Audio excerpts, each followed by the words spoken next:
Welcome to Chillin' 101. We hope this video helps. In this video, I will show how to jump-start Tesla Model 3 2018.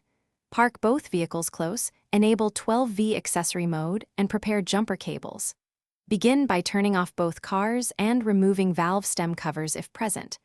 Connect positive cable to the donor positive terminal, then to the Model 3 positive point, followed by negative to chassis ground.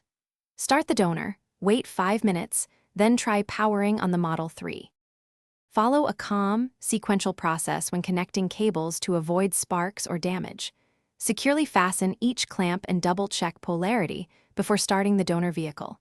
Keep metal jewelry and tools away from battery areas while working. After connections are confirmed, start the donor vehicle and let it run for several minutes to stabilize the 12V system. Attempt to power on the Tesla and monitor dash indicators for successful boot sequences.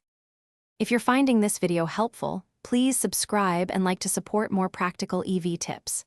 Quick recommendation: the Echo Dot smart speaker is great for hands-free navigation prompts, charging reminders, or setting timers while you work on your car.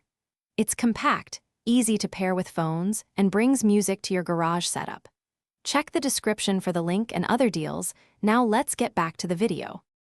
Stay patient and methodical if the first attempt fails, as rushing can cause mistakes.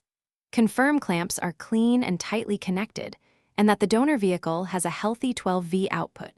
Try letting the donor run longer to charge the Model 3 12V system before another attempt.